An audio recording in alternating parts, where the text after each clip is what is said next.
Many years ago, when I was new to the spiritual path, I used to get very frustrated with teachers who would speak in parables or stories, or even use silence as an answer. To me, back then, this seemed like a cop-out for dealing with my questions. Then one day, while sitting with a Zen master, I remember asking him about enlightenment. I asked him what it was like, what it meant, how to reach it, and he looked at me for a moment in silence and said, "What is the sound of one hand clapping?" Confused, I responded, "I don't know." And he replied, "Exactly, there are no answers." Then he shared with me a story about a student who once asked his teacher a question, and the teacher answered, "That's a very good question. You must have been searching for the answer to this for many lifetimes." The student, confused, asks, "But what is the answer?" And the teacher replies, "That's a very good question." Today, after so many years on the spiritual path, I understand why the teacher gave me that answer. So today, we are going to explore the wisdom behind "That's a very good question." I am your guide. Welcome to this new episode of Wisdom of the Ages. So the first part of the quote is, "That's a very good question." At the core of every question lies an unanswerable mystery, something beyond definition or categorization. This mystery is the Tao, the eternal reality. It is the source from which all things emerge. The Tao Te Ching says, "The Tao that can be told is not the eternal Tao. The name that can be named is not the eternal name. The unnamable is the eternally real." Naming is the origin of all particular things. When we ask a question, we are naming something, giving it a form and separating it from the formless, nameless whole. In doing so, we move from the eternal to the temporary, from the nameless into the world of names. We transform the eternal mystery into a particular thing and thus limit our awareness. But here's the fascinating part. In doing so, we also gain clarity. By asking a question, by defining something, by putting labels on our experiences, we bring order to our world. We navigate through life using names and categories. We learn and communicate using words. Language allows us to capture and express the mysteries of life in ways that transcend our immediate experience. We can refer to the sun without having to describe its color, its warmth, its life-giving properties. Once we have named it, we can rely on the name to convey its essence. We do this because language allows us to grasp the eternal mystery with our limited minds. We turn the infinite into finite, the formless into form, the nameless into a name. The second part of the quote is, "You must have been searching for the answer to this for many lifetimes." Before we ask a question, before we seek an answer, there is a vast expanse of searching, a lifetime of seeking. We didn't choose this particular question to ask today. We didn't choose this moment to seek an answer. We didn't choose the circumstances that led us to this point. Actually, we have been searching for the answer to this question since the beginning of time.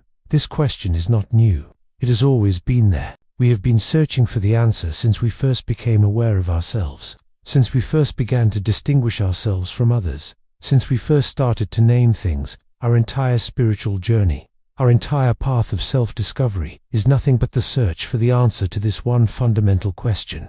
This question may change forms, but its essence remains constant. As children, we may ask, "Why are we here?" Then, as we grow older, we might ask, "Who am I?" Or "What is the meaning of life?" Or "How did this happen?" Or "Why did they do that?" These are just different variations of the same eternal question. And each time we ask the question, we refine our understanding of ourselves and the world around us. Each question brings us closer to the answer. But it's important to remember that we never arrive at the ultimate answer. We can't, because the answer lies beyond the realm of language, beyond the limitations of our minds. The answer is the eternal Tao, the nameless reality. It is the source from which all things come and to which all things return. When we ask a question, we move away from the eternal and enter the realm of the particular. But when we receive an answer, when we define something, when we put a label on an experience, we still remain in the realm of the particular. Only when we stop asking questions, only when we let go of our need for answers, only when we release our attachment to particular outcomes, do we begin to glimpse the eternal. Only then do we realize that the answer has always been within us. The Tao Te Ching says, "Free from desire, you realize the mystery. Caught in desire, you see only the manifestations." Desire is the source of our questions. Desire is what drives us to seek answers, and yet desire is also what prevents us from ever finding the answers we seek. When we are driven by desire, when we are caught in the need for a particular outcome, We see only the manifestations, the forms and labels and categories that the mind creates. But when we are free from desire, when we are not attached to a particular outcome, when we are open to whatever may unfold, then we can glimpse the mystery. Then we realize that the answer has always been within us. Lao Tzu says, "Yet mystery and manifestations arise from the same source. This source is called darkness. Darkness is the source of all things. It is the potential from which all things come. Darkness is the eternal Tao, the nameless reality. In the darkness, there is no distinction between mystery and manifestation. They are one and the same. It is only when we bring light into the darkness, when we shine the light of our awareness onto the darkness, do we begin to see distinctions. Do we start to separate things out? Do we start to categorize and label things? Do we start to impose order on the world? And while this is necessary if we are to function in the world, it also creates confusion. It separates us from the wholeness of existence. It leads us to believe that we are separate from everything else. It leads us to think that we are individual, isolated beings.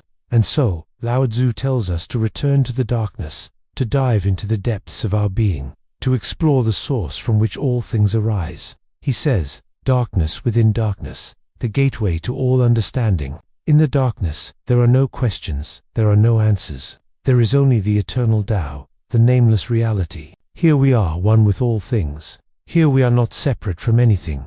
Here we are free from desire. Here we are truly ourselves." Here we come to the end of this episode of Wisdom of the Ages. I hope you enjoyed this exploration of Lao Tzu's words. That's a very good question. You must have been searching for the answer to this for many lifetimes.